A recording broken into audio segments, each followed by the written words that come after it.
மாண்புமிகு பேரவைத் தலைவர் அவர்களே, எங்கள் வாழ்வும் எங்கள் வளமும் மங்காத தமிழென்று சங்கே முழங்குகின்ற புரட்சி கவிஞர் பாரதிதாசன் வரிகளுக்கு இலக்கணமாக விளங்கக்கூடிய திராவிட முன்னேற்றக் கழகம் நடந்து முடிந்த தமிழக சட்டமன்ற தேர்தலில் பெரும்பான்மை பெற்று ஆட்சி அமைக்க ஆதரவு கரம் நீட்டிய தமிழக மக்கள் அனைவருக்கும் தங்கள் மூலமாக எனது மனமார்ந்த நன்றியை நான் தெரிவித்துக் கொள்ள விரும்புகிறேன்.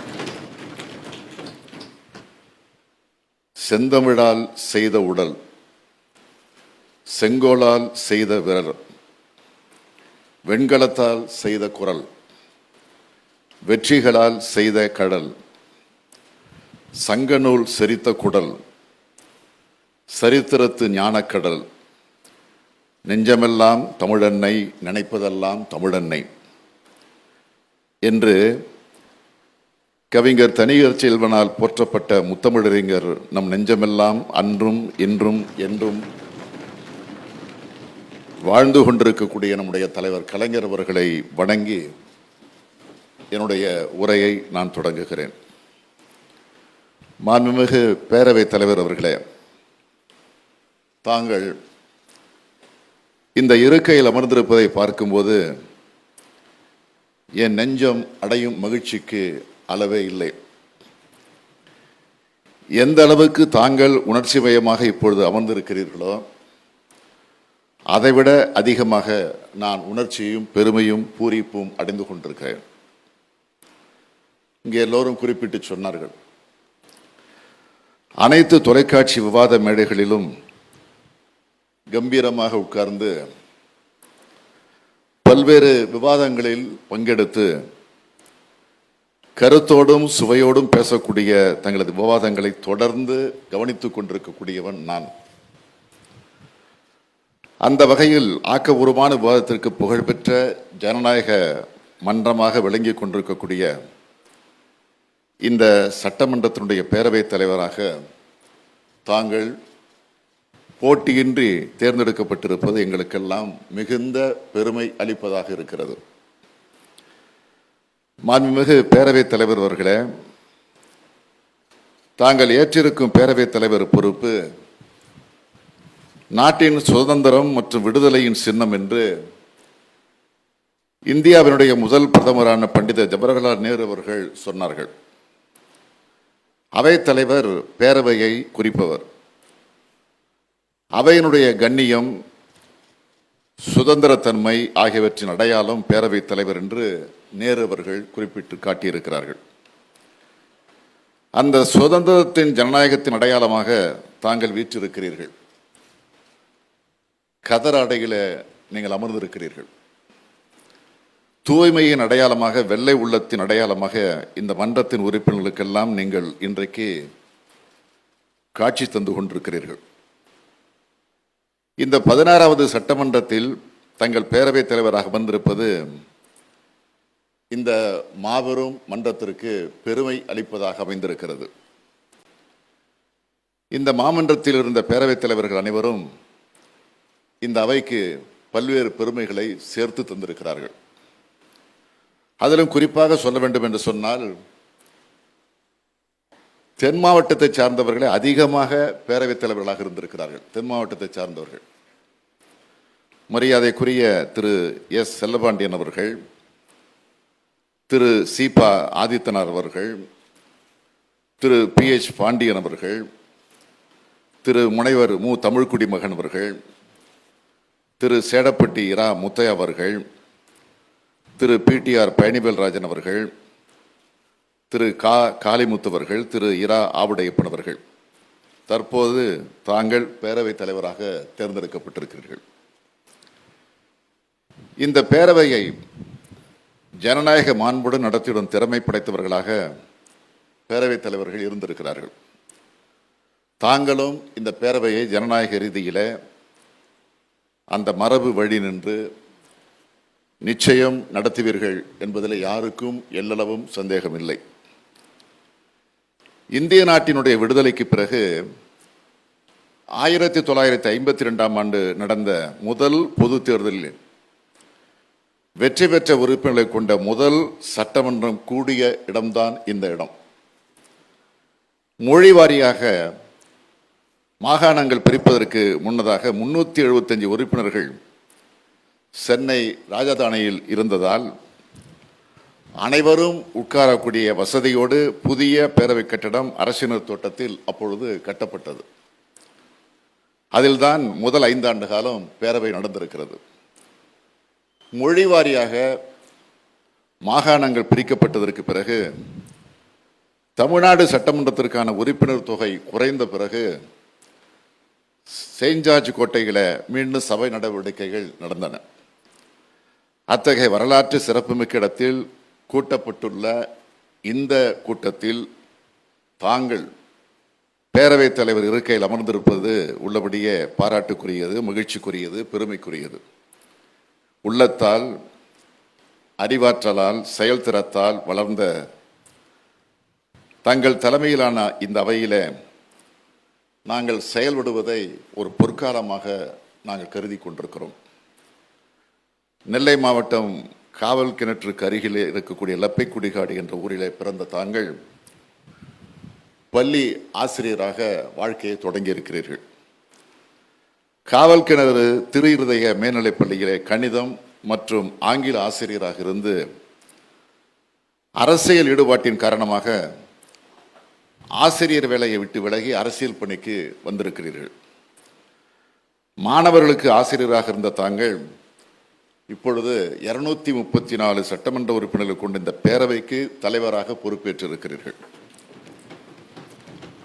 3 முறை சட்டமன்ற உறுப்பினராக பணியாற்றி 4வது முறை வெற்றி பெற்றுள்ள தங்களுக்கு சூட்டப்பட்டிருக்கிறது இந்த மகுடம். மாண்புமிகு பேரவைத் தலைவர் அவர்களே, நாங்கள் உங்களது உத்தரவுகளுக்கு, கட்டளைகளுக்கு, கண்ணசைவுக்கு கட்டுப்பட்டு நிச்சயமாக செயல்படுவோம். சட்டசபையை அதிகார அமைப்பாக இல்லாமல் சமூகத்துக்கு நன்மை செய்யும் அமைப்பாக கருத வேண்டும். இதை யார் சொன்னது? தந்தை பெரியார் அவர்கள். எனவே அவர் வழிவந்திருக்கக்கூடியவர்கள் நாங்கள். இங்கே கூட எதிர்க்கட்சி தலைவர் அவர்கள் குறிப்பிட்டு சொன்னார்கள், ஜனநாயக நாட்டிலே ஆளுங்கட்சி எதிர்க்கட்சி என்பவை ஒரு நாணயத்தினுடைய 2 பக்கங்கள். இதில் ஒரு பக்கம் சரியாக இருந்து மறுபக்கம் சிதைந்து போயிருக்கும் என்று சொன்னால் அந்த நாணயம் செல்லா காசாகிவிடும். இதே பேரவையில் தான் அறிஞர் அண்ணா அவர்கள் குறிப்பிட்டு காட்டியிருக்கிறார்கள். அவருடைய தம்பிமார்கள் தான் நாங்கள். ஒரு மனிதனின் முகத்தில் உள்ள நிறைகளை மட்டுமல்ல, குறைகளையும் காட்டுவதுதான் கண்ணாடி. அதுபோல ஆளுங்கட்சியினுடைய நிறைகுறைகளை காட்டுவதுதான் சட்டமன்றம் என்று சொன்னது யார் தெரியுமா? எங்கள் தலைவர் முத்தமிழறிஞர் கலைஞர் அவர்கள். கருத்துக்களால் எதிர்கொள்ளும் வல்லமை எங்களுக்கு உண்டு. ஆனால் அதில் கர்வமோ ஆணவமோ ஜனநாயகமும் மரபுகளும் நிச்சயமாக அதில் இருக்கும். எந்த காரணத்துக்கு கொண்டு ஆணவம் இருக்காது, கர்வம் இருக்காது, ஜனநாயகம் தான் இருக்கும், மரபுகளும் கடைபிடிக்கப்படும் என்பதை உறுதியோடு நான் தெரிவித்துக் கொள்ள விரும்புகிறேன். தோல்வியில துவல்வதும் வெற்றியில இருமாப்பு கொள்வதும் எங்களுடைய வழக்கம் அல்ல. அப்படி எங்களுடைய தலைவர் கலைஞர் அவர்கள் எங்களை வளர்த்திடவும் இல்லை. ஆகவே தமிழக மக்கள் அளித்திருக்கக்கூடிய இந்த மாபெரும் வெற்றி எங்களை மேலும் மேலும் அடக்கம் உள்ளவர்களாக ஆக்கியிருக்கிறது. கட்டுப்பாட்டோடு இருப்பதோ அடக்கத்தோடு இருப்பதோ சட்டமன்றத்தினுடைய ஜனநாயகத்தை காப்பாற்றிடவே. அதை எந்த விதத்திலும் பலவீனமாக யாரும் கருதிடக்கூடாது. இவை அனைத்தையும் அறிந்த தாங்கள் ஆளுங்கட்சி எதிர்க்கட்சி என்று பேதம் பார்க்காமல் அனைவருக்கும் பொதுவானவராக இருந்து பழம் பெருமை வாய்ந்த மிக தொன்மையை இந்த அவையை அதற்குரிய மாண்போடு நடத்துவீர்கள் என்ற நம்பிக்கை எனக்கு மட்டுமல்ல, இங்கு இருக்கக்கூடிய எல்லோருக்கும் இருக்கிறது. ஆக இங்கு இருக்கக்கூடிய அனைத்து சட்டமன்ற உறுப்பினர்களுக்கு நிச்சயமாக இருக்கும். அதில் எந்த மாறுபாடும் இருக்க வாய்ப்பே கிடையாது. அதன் சாட்சிதான் மாண்புமிகு அவை முன்னவரும் மாண்புமிகு எதிர்க்கட்சி தலைவரும் தங்களை இந்த பெருமைமிகு இருக்கையில் வந்து உட்கார வைத்தார்கள். லார்டு வெல்லிங்டன் அவர்களும் அவருடைய துணைவியாரும் இணைந்து இந்த பேரவைக்கு பரிசாக வழங்கிய அந்த அழகிய நாற்காலியில் நீங்கள் அமர்ந்திருக்கிறீர்கள். அவையினுடைய மாண்பு கெடாது, எவ்வித விரோத உணர்ச்சிக்கு இடம் தராமல் ஜனநாயக மரபுகளை காக்கக்கூடிய வகையில் ஆளுங்கட்சி செயல்படும் என்ற உறுதியை நான் உங்கள் மூலமாக இந்த அவைக்கு தெரிவித்துக் கொள்ள விரும்புகிறேன். அதேபோல் பேரவையினுடைய துணைத் தலைவராக பொறுப்பேற்றிருக்கக்கூடிய மாண்புமிகு திரு கு பிச்சாண்டி அவர்களையும் நான் மனதார பாராட்டுகிறேன். திருவண்ணாமலை நகரமன்ற உறுப்பினராக 1986ஆம் ஆண்டு மக்கள் பணியாற்றிய அவர் 6 முறை சட்டமன்ற உறுப்பினராக மக்களால் தேர்வு செய்யப்பட்ட பெருமைக்குரியவர் பிச்சாண்டி அவர்கள். கடந்த சட்டமன்ற பேரவையில் பிரதான எதிர்க்கட்சியான திராவிட முன்னேற்றக் கழக சட்டமன்ற உறுப்பினர்களுக்கு துணை கொறடாவாக அவர் சிறப்பாக பணியாற்றியிருக்கிறார். அனைத்து விவாதங்களிலும் முழுமையாக பங்கெடுத்த பெருமை அவருக்கு உண்டு. மாண்புமிகு பேரவை உறுப்பினர்கள் சொல்லக்கூடிய கருத்துக்களை எல்லாம் ஆழமாக உள்வாங்கக்கூடியவர்.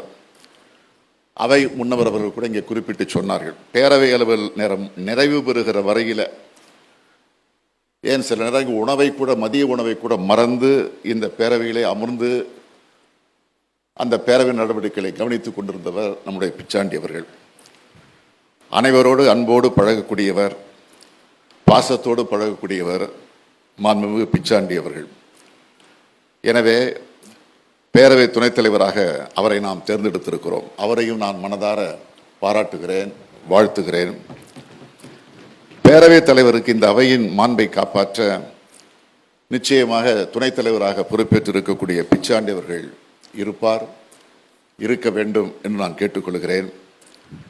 மாண்புமிகு பேரவைத் தலைவர் அவர்களே, இந்த நேரத்தில் தனிப்பட்ட எனக்குள்ள ஒரு வருத்தம். அவைத்தலைவர் ஆனதன் மூலமாக தங்களது அரசியல் பணிகளை நாங்கள் பயன்படுத்திக் கொள்ள முடியாத சூழல் இப்பொழுது ஏற்பட்டிருக்கிறது எங்களுக்கு. ஆனால் முத்தமிழறிஞர் தலைவர் கலைஞர் அவர்கள் இதே அவையில் ஒரு முறை குறிப்பிட்டு சொன்னார்கள். திரு கே.ஏ. மதியழகன் அவர்களை இந்த பேரவையின் தலைவர் பொறுப்பிலே உட்கார வச்சப்போ சொன்னார், எங்கள் உடன்பிறப்பாக இருந்து எங்களோடு இந்த மாபெரும் இயக்கத்தை வளர்க்க காரணகர்த்தாவாக இருந்த தாங்கள் இன்று அந்த பணியிலிருந்து அறுத்து கொண்டீர்கள் என்று நான் சொல்ல மாட்டேன், ஒதுங்கி இருக்கிறீர்கள் என்று வாழ்த்தியதைத்தான் நான் உங்களுக்கு நினைவுபடுத்துகிறேன். ஆகவே கழகப் பணி செய்ய முடியாமல் போகிறது என்ற வருத்தம் எனது உள்ளத்தில் ஒரு ஓரத்தில் இருந்தாலும் இந்த இடத்துக்கு பொருத்தமானவர் தாங்கள்தான் என்பதை எண்ணி அந்த வகையிலே நான் மனநிறைவடைகிறேன். தங்களுக்கும் பேரவையினுடைய துணைத் தலைவர் அவர்களுக்கும் எதிர்க்கட்சியினர் உட்பட அனைத்து சட்டமன்ற உறுப்பினர்களுக்கும் என்னுடைய பாராட்டுதல்களை, வாழ்த்துதலை நன்றியோடு தெரிவித்துக் கொண்டு, வாருங்கள், நாம் அனைவரும் சேர்ந்து நமக்கும் நாட்டு மக்களுக்குமான நல்லதொரு எதிர்காலத்தை அமைக்க இந்த சட்டமன்றத்தினுடைய ஜனநாயகத்தை பேணி பாதுகாப்போம் என்று கூறி என் உரையை நிறைவு செய்கிறேன். நன்றி, வணக்கம்.